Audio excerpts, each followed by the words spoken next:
जय हिंद छात्रों, आप सभी का स्वागत है आपके अपने YouTube चैनल ज्ञान गंगा एजुकेशन में। चलिए आज हम पढ़ेंगे DELED अंतिम वर्ष के अंतर्गत हमारा सब्जेक्ट है विविधता समावेशी शिक्षा और जेंडर, है ना। इसके तहत हम पढ़ेंगे महिला और पुरुष के लिए समाज द्वारा निर्मित नियम, अर्थात हमारे समाज में क्या है, हम जिस समाज में रहते हैं ना, तो हमें कौन कौन से कार्य करना है ना, किस तरह से कार्य करना है, इन सभी का जो निर्धारण है वह हमारे जन्म के उपरांत कर दिया जाता है ना। क्योंकि हमारे समाज में देखा जाता है कि एक महिला और पुरुष है ना, दो अलग अलग दो लिंग होते हैं, उनके जो कार्यों का जो बंटवारा होता है वह हमारे समाज के द्वारा कर दिया जाता है और वह अपनी लिंग के आधार पर कार्यों का निष्पादन वह करता है। इसके लिए क्या है, तो हमारे समाज के द्वारा विभिन्न तरह के जो नियम और कानून है वो लागू कर दिए जाते हैं ना, और उन्हीं कार्यों का जो निष्पादन है वह महिला और पुरुष के द्वारा किया जाता है। और यदि अब इस जो समाज के द्वारा जो नियम कानून बनाए जाते हैं, अगर उसके खिलाफ अगर कोई कार्य करता है तो उसके लिए उसे दंड दिया जाता है ना, उन्हें सामाजिक या आर्थिक रूप से है ना, उन्हें दंड दिया जाता है। तो इस तरह हम देखेंगे कि महिला और पुरुष के लिए है ना विभिन्न तरह से जो नियम और कानून है वो बनाए जाते हैं, चाहे उनका वो खान पान से संबंधित हो, रहन सहन से हो, चाहे पहनावे से, है ना। तो इन सभी के लिए क्या है, हमारे समाज में एक महिला और पुरुष के लिए क्या है, वो अलग अलग नियम कायदे कानून बनाए गए हैं और उसी नियम कायदे कानून में क्या है, वो ढल कर उसी जो सारे जो कार्य है उस कार्य को निष्पादन वो करते हैं। तो हमारे समाज में है ना, आप निश्चित रूप से देखेंगे कि जो कई तरह के लोग हमें देखने को मिलते हैं ना, तो उनकी जो सोच होती है वो पुरानी प्राचीन काल से क्या हम देखने को आ रहे थे, है ना, कि जो महिला के अगर हम देखें तो महिलाओं के साथ हमेशा ही पुरुषों की तुलना करें तो क्या करते हैं, उनको हमेशा ही भेदभाव किया जाता है या पुरुषों के अपेक्षा है ना उन्हें कमजोर समझा जाता है, या हर क्षेत्र में जो पुरुष है ना महिलाओं को पुरुष से कम समझा जाता है। तो चल देखते हैं महिला और पुरुष के लिए हमारे समाज में कौन कौन से जो नियम कानून है वो लागू किए गए हैं। पहला है पहनावा, है ना। तो हम अपने समाज में देखते हैं कि जो महिला और पुरुष का जो पहनावा होता है ना, वो अब एकदम अलग होता है। जो पुरुष होते हैं वो क्या पहनते हैं, वो पैंट कुर्ता धोती ये सब क्या है वो पहनते हैं, और अगर हम यदि महिला को देखें तो महिला क्या है, वो सूट सलवार साड़ी ये सब पहनते हैं। तो अधिकांश समाजों में लड़के लड़कियां तथा औरतों व मर्द अलग अलग ढंग की पोशाकें पहनते हैं ना। हम जिस समाज में रहते हैं वहाँ क्या होता है, जो औरत मर्द है ना वो क्या होते हैं, वो अपनी अपनी तरह के अलग अलग ड्रेसेस पहनते हैं ना। तो जो औरतों को हम देखें तो वो जनरली साड़ी पहनती है, और हम लड़कियों को देखें तो वो सूट पहनती है, और वही हम मर्द को देखें तो वो पैंट शर्ट पहनते हैं, और वही हम लड़कियों को बात करें तो वो जीन्स टी शर्ट। तो इस तरह का क्या है, उनकी जो पहनावा होता है ना वो अलग अलग उनके एज के अकॉर्डिंग या उनके वो अलग अलग पसंद के अकॉर्डिंग होता है। तो इस तरह हमारे समाज में है ना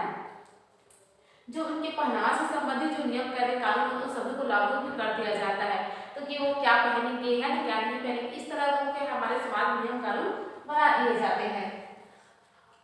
औरतें और मर्द अलग अलग ढंग की पोशाकें पहनते हैं। कुछ जगहों पर यह फर्क नाम मात्र के लिए होता है तथा कुछ अन्य जगहों पर बहुत ज्यादा। कुछ समुदायों में औरतों को अपने चेहरे सहित पूरा शरीर एड़ी से चोटी तक ढक कर रखना पड़ता है ना। हम कभी कभी हमें देखने को मिलता है कहीं इतना कड़ा कानून कर दिया जाता है कि वहाँ जो महिलाएं होती हैं वो पूरा एड़ी से लेकर चोटी तक है ना उन्हें पूरा ढककर ही रखा जाता है। तो इस तरह क्या है, इतना नियम कानून रखते हुए क्या करते हैं, वो उस अगर नियम कानून के अगर कोई खिलाफ जाकर कोई महिला है ना वो नहीं ढकती तो इससे क्या है, उन्हें विभिन्न तरह से क्या है उन्हें प्रताड़ित किया जाता है ना। तो हम देखते हैं हमारे समाज में जो लोगों की जो सोच होती है वो बहुत ही छोटी होती है ना, और वो विभिन्न तरह से हमारे समाज में क्या है महिलाओं और पुरुषों को वो दंडित करते हैं, वो प्रताड़ित करते हैं। इस तरह हम देखते हैं ना कई जगह क्या करते हैं, महिलाओं को पूरा एड़ी से लेकर चोटी तक उन्हें ढका जाता है, जैसे सऊदी अरब हो गया है ना। उसमें क्या होता है कि महिला जो होती है ना उन्हें पूरी तरह से एड़ी से लेकर चोटी तक पूरा ढक कर रखने के लिए कहा जाता है। तो इस तरह हमारे समाज के विभिन्न तरह से पहनावा से संबंधित जो नियम कानून है वो बनाए गए हैं।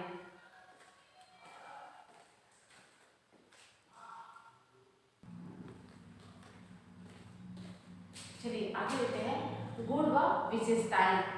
अधिकांश समाजों में औरतों से आशा की जाती है कि वे कोमलता, साथ संभाल, सेवा और आज्ञाकारिता व आत्मविश्वासी हो, है ना। हमारे समाज में देखा जाता है कि हमेशा क्या है वो और जो औरतें होते हैं ना उन्हें सिर्फ घर तक ही सीमित रखा जाता है, और उनसे ये रिस्पेक्ट ये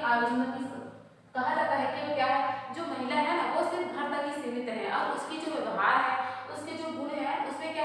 कोमलता नजर आए, वो सास संभाल मतलब कि वो सास श्रृंगार में सास श्रृंगार करे तथा वो सेवा और आज्ञाकारिता व आत्मविश्वासी होते हैं। इस तरह के हमें महिलाओं से अपेक्षा की जाती है कि जो महिलाएं होती है वो सास श्रृंगार करे, आज्ञाकारिता का पालन करे, है ना, और विभिन्न तरह की जो कोमलता है कोमलता भी उनमें झलके। तो इस प्रकार हमें समाज में क्या है, महिलाओं को है ना अगर वो कठोरपूर्वक अपने शब्द का इस्तेमाल करती है तो वहाँ उन्हें रोक दिया जाता है ना, और उन्हें विभिन्न तरह से क्या है, उन्हें कोमल रहने के लिए या आज्ञा का पालन करने के लिए, इन सभी कामों के लिए उन्हें महिला को समझा जाता है।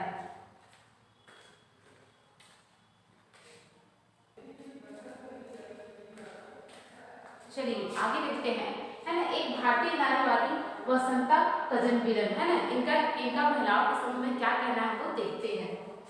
महिलाओं से यह आशा की जाती है कि आप संपूर्ण ब्रह्मांड के प्रति मातृत्व भाव उड़ेलती रहे तथा यह सब प्राकृतिक समझा जाता है। मतलब वसंता कजनविरन जी का कहना है कि महिलाओं हमारे समाज में एक तरह से मातृत्व की भावना से भरी हुई समझा जाता है ना, उन्हें समझा जाता है,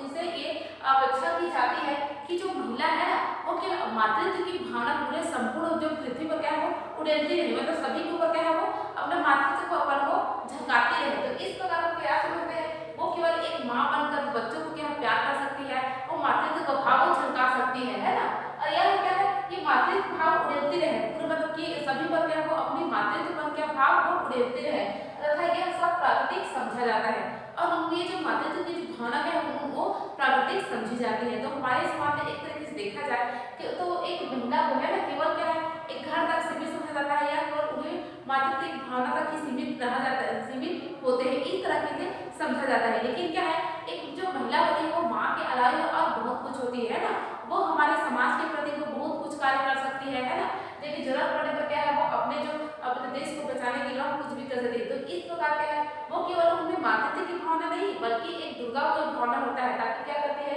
वो है ना वो अपने से जो मतलब कि अपने जो कमजोरी है उसको दूर करके हटा करके अपने लिए वो हक की लड़ाई को लड़ सकती है। तो इस प्रकार में वसंता कजनविरन जी का कहना है कि महिलाओं को सिर्फ उनकी मातृत्व भाव क्या है वो मातृत्व अपना जो मातृत्व भाव है वो केवल उड़ेलती रहे, है ना, और ये सब क्या है प्राकृतिक रूप से उन्हें समझा जाता है। तो एक प्रकार से व्यक्ति की सोच होती है कि जो महिला होती है वो केवल उनमें कोमलता की भावना होती है, मातृत्व की भावना होती है, और इससे बढ़कर वो कुछ नहीं कर सकती। तो इस प्रकार लोगों की सोच क्या है वो उन्हें आगे बढ़ने नहीं देती और महिलाओं को भी क्या है वो छोटा समझते हैं।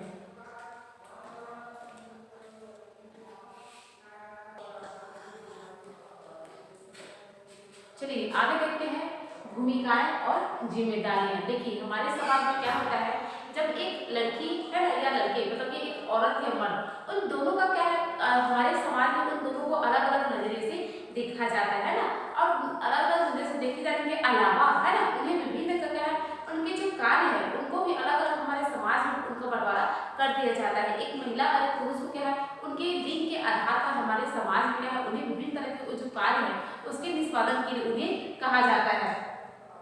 तो हम यहाँ पर उनकी भूमिका और जिम्मेदारी की बात करें है ना, तो हम देखते हैं कि हमारे समाज में क्या होता है जो मर्द होते हैं ना वो क्या करते हैं, जनरली हम देखते हैं कि हम प्राचीन काल से देखते आ रहे हैं कि हमारे जो समाज है ना वो एक क्या पुरुष प्रधान समाज है। मतलब कि क्या होता है कि एक परिवार में क्या होता है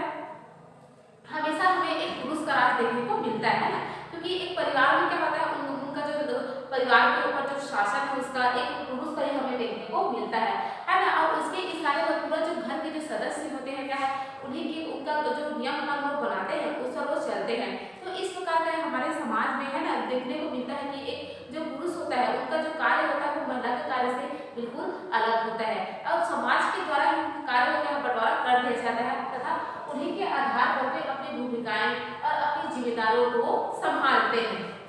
मर्दों को परिवार का मुखिया, रोजी रोटी कमाने वाला, संपत्ति का मालिक और प्रबंधक, राजनीति, धर्म, व्यवसाय और पेशे में सक्रिय व्यक्ति के रूप में देखा जाता है ना। यहाँ पर लिखा है कि जो मर्द होते हैं वो परिवार का मुखिया है ना, मैंने अभी आपको बताया कि हमारे समाज में क्या है एक परिवार के मुखिया सिर्फ मर्द को ही समझा जाता है ना, और उन्हें रोजी रोटी कमाने वाला समझा जाता है ना, और वो संपत्ति का मालिक, एक महिला को संपत्ति का मालिक नहीं समझा जाता है, एक पुरुष को ही जो संपत्ति होता है उसका मालिक समझा जाता है। तो इस प्रकार क्या है हमारे समाज में दो लिंगों के प्रति जो भेदभाव है वो किया जाता है और लिंगों के आधार पर ही उनकी जो कार्यों का जो बंटवारा है वो कर दिया जाता है। चाहे वह राजनीतिक, हम अगर राजनीतिक क्षेत्र में देखें तो वहां भी सिर्फ पुरुषों का दबदबा हमें देखने को मिलता है ना। धर्म के क्षेत्र में, व्यवसाय के क्षेत्र में और हर पेशे में क्या होता है जो पुरुष होते हैं वो सक्रिय रूप में उन्हें देखा जाता है। और ये हम बात करें दूसरी ओर औरतों की, तो दूसरी ओर औरतों से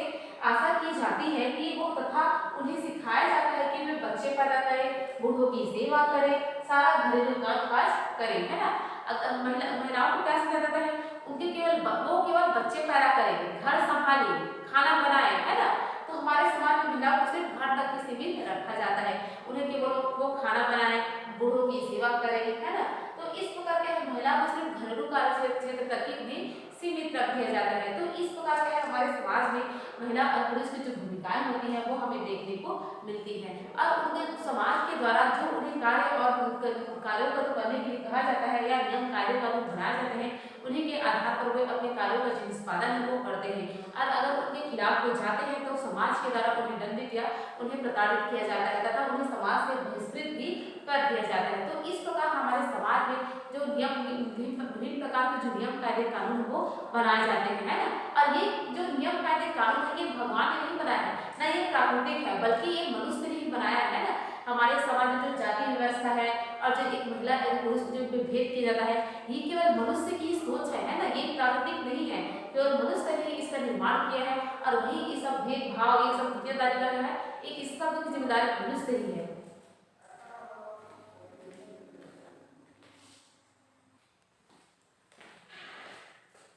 इस प्रकार हम कह सकते हैं कि हमारे समाज में है ना एक स्त्री और एक पुरुष के लिए क्या है अलग अलग जो कार्य का बंटवारा कर दिया जाता है तथा उन्हीं काम के आधार पर है ना वो क्या करते हैं अपने कार्यों का निष्पादन समाज में रहकर वो करते हैं, है ना। एक स्त्री और एक पुरुष के बीच में जो भेदभाव सदा से चलता है ना, तो उन्हीं के आधार पर वे क्या करते हैं वे अपने कार्यों का निष्पादन भी उसी आधार पर करते हैं। और अगर वो अपने जो समाज के द्वारा जो नियम कानून बनाए गए हैं उनसे अगर हटकर वो कार्य करते हैं तो समाज के द्वारा उसे प्रताड़ित किया जाता है तथा वो क्या करते हैं समाज के द्वारा बनाए गए नियम कायदे कानून के तहत ही अगर वो कार्य करते हैं, है ना, और अपने जीविकोपार्जन का वो करते हैं। तो हम एक इस पुरुष महिला की बात करते हैं तो क्या है उन्हें समाज में केवल क्या है उन्हें दबा या कुछ नहीं समझा जाता है, मतलब वो उन्हें केवल घरेलू कार्य तक उन्हें सीमित रख दिया जाता है। तो एक प्रकार की मनुष्य की रूढ़िवादी सोच है जो महिला को आगे नहीं बढ़ने देती।